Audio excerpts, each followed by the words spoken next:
Hey everyone, welcome back to Teal House Farm. We are starting to get set up for the new homeschool year, and I wanted to show you some tips, tricks, things that I have that make my life easier for doing homeschool with a lot of kids. It's really important to me that everyone is meeting their marks and can compete in the future, and that's a big responsibility. And so I'm going to show you some things that I do that, one, help me stay organized, two, make sure my homeschool area does not take over my whole house and keep things limited, and three, most importantly, how I count hours. Now, how you count hours and what you're required to do is going to be different per state, but I think some of the things that I do you can modify depending on where you live.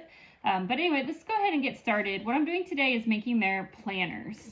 The planner is what keeps each kid on track for where they need to go, and I make everybody their own individualized planner each year. And so this is last year's planner, and I just want to show you how it works, because it'll make more sense if I show you one that's completely filled in.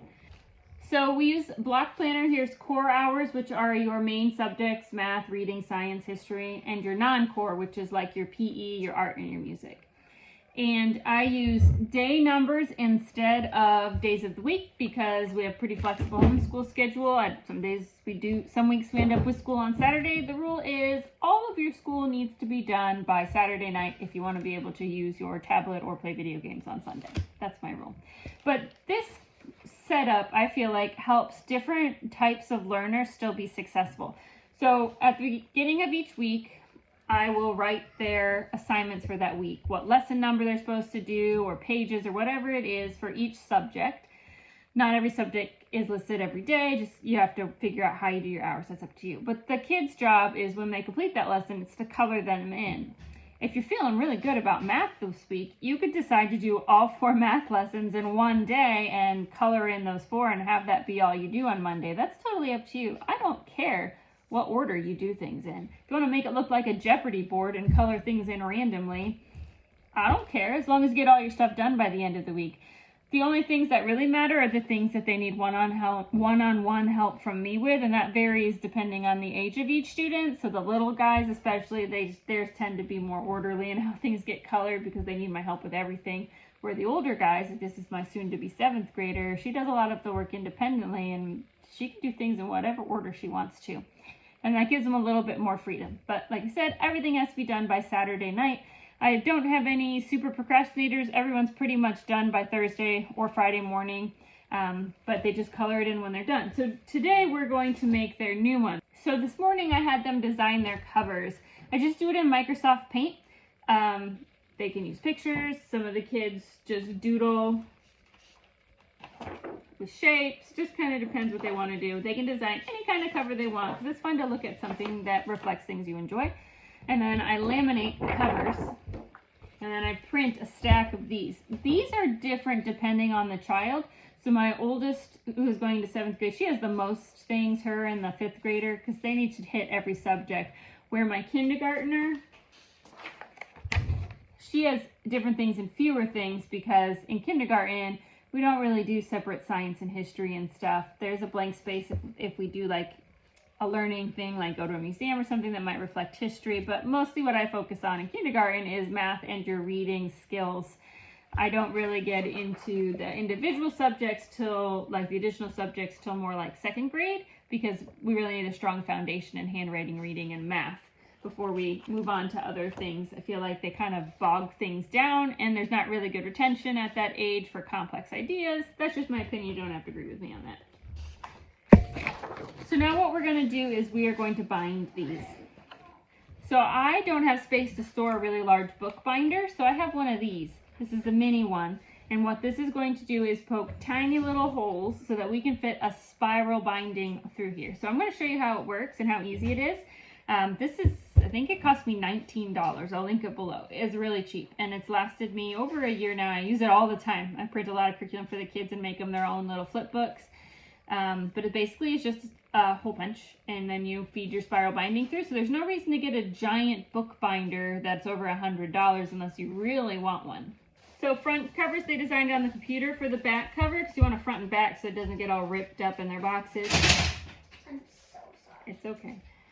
I just pick a picture off the fridge that they've drawn recently. So there's no reason to waste a blank piece of paper, and plus they get to save and enjoy something that they colored or drew. So we're going to send that through the laminator too.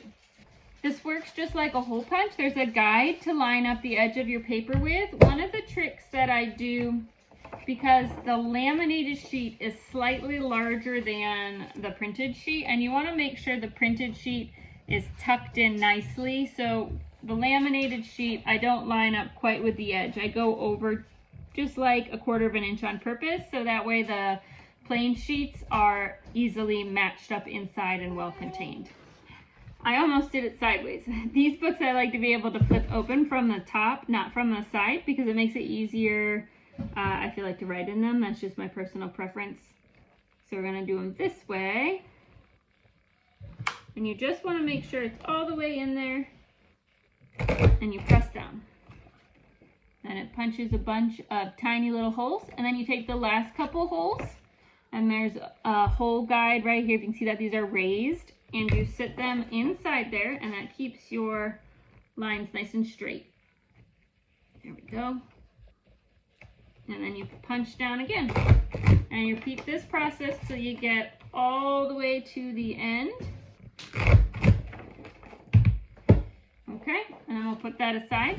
It can do multiple sheets of paper. It can do about 10 at a time. So now we're just going to go through our sheets that we'll write in, and we're going to line them up with the guide now so that all of them are punched the same. And we'll just complete the process until all of our pages are punched, and then we'll feed our binding through there.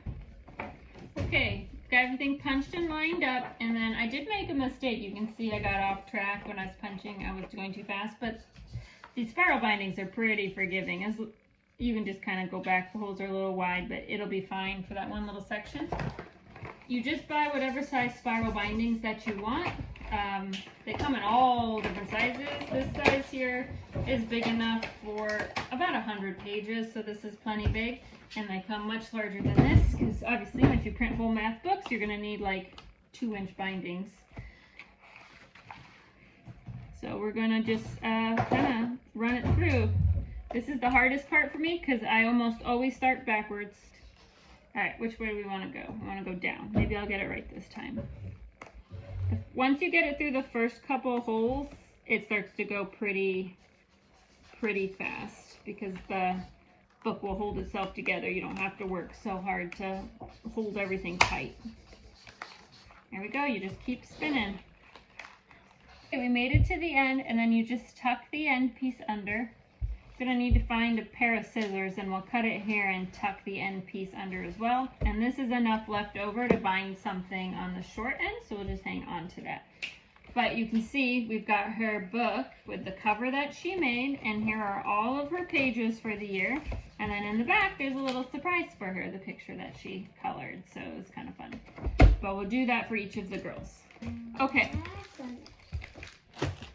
So my last kind of trick that I find really helpful is that each child has a basket, and this has all of their books for the year. They have to fit in this basket. Each box has the curriculum that that child needs for the year, and for reading materials and supplemental items, I use the library a lot because I just don't have storage space to have lots of books coming and going, or lots of materials. The library has lots of things. You can rent telescopes, musical instruments. Telescopes? I know, microscopes.